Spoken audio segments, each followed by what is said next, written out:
I have a theory about religion, spirituality. One thing that seems to be true, I've done a lot of independent research, different religions, different spiritual texts, mythologies, and there's an underlying truth to every one of them. And I believe that overall concept is impossible to comprehend as a human being. You cannot do it. The brain cannot contain that kind of information and that knowledge, and that it's hard to comprehend, so it's hard to communicate. All these sacred texts, I believe, as complex and complicated and metaphorical and intricate as they are, I think they come in stages. Every one of them are man-made, so they're going to have flaws that we have to weed out, like we do when we're, tending to the garden. We have to get the little weeds out. That doesn't mean the garden's bad because there's weeds in the garden. You just got to pick out the weeds. You got to sift through it. And you don't do that with data and facts and science and all this other stuff. When it comes to the metaphysical, you can't use physical principles. So the only way to really truly understand this, I think, is to go through the stages. There's mind, body, and spirit. And the more in tune with one of those you are, the less in tune with the others you are. What I mean by that is, let's say that you exist solely in the body. Living in that realm, it's really pleasure seeking, it's primitive, if you will. It's the animalistic nature that neuroscience is explained through the reptilian part of our brain. With Eastern religions, when it comes to chakras, it's that base, the core, the one that's right there at the very bottom. That one is primal instincts, the survival. When you exist in your mind, you're existing through intellect and emotions, and existing through your sensory experience, your physical and emotional experiences, and you're recycling them and basically putting things together there. So there's always going to be things outside of this kind of system. It's hard to comprehend unless you can get the body and the mind in a balance. Give yourself, the self, more space to explore the spirit. Because if your self is solely existing in one or the other, or only in those two, you don't have any room to explore the spirit. So it's hard to understand, and you'll really just disengage completely with it. When you balance the mind, body, and spirit, you reach a level of enlightenment, and you break through the barriers that I think human nature just has. We're born with it, which is why I think a lot of these religions have specific truth and specific details and stories and metaphors or whatever that explain really well the path that's probably the most difficult path, but the most rewarding in the end. So if you could think about it in like a hierarchy, to understand the next religion, you have to meet certain prerequisites, right? I think the base would be the Bible.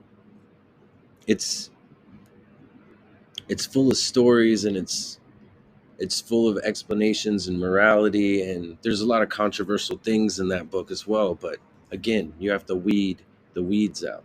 You got to weed out the you got to cut out the fat. You got to look at the underlying principles and messages here. The very first level would be the Judeo Bible, the Old Testament. The next level up would be the Roman Catholic Bible. After the Bible, I would say the Quran.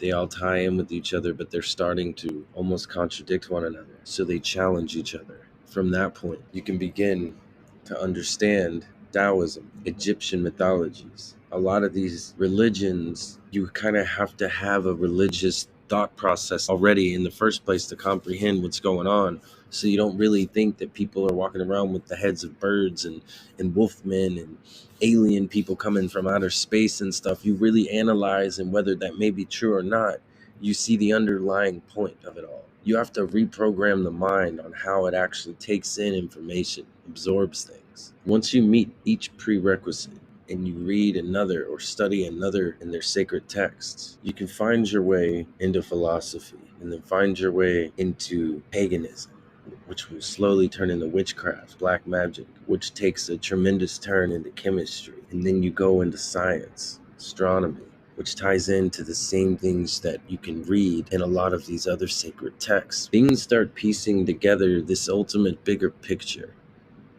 And it's like a yellow brick road leading us down that I don't know. I don't know. But this is part of the solution. There's a lot of things that are hard to understand. me and my fiance were talking about with like exorcisms and demons and poltergeist, things that are really just hard to explain, and then the churches get involved, and like there's this overwhelming power from the name Jesus Christ. You know, it's not saying God to these negative entities or these negative energies that seems to work through multiple cases. It's vocalizing Jesus. We want to study and explore more in science and technology more than we want to study on the human technology. We're the most incredible machines alive, and then we're more focused on building the next rocket or the most efficient machines or the most efficient robots. And I do believe that it is ultimately a big, grander plan to just, I guess, power and control, but I don't really understand the ultimate purpose. What's the end game of that, you know?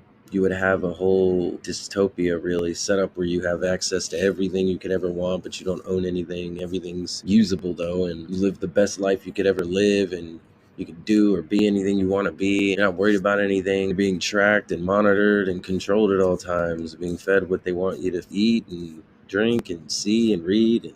And when I think about that, I can't seem to grasp the overall concept of that. It's like you'd have all of us in like a fish bowl while you're out just looking down at the fish bowl. You get bored eventually, you're just going to start killing the fish.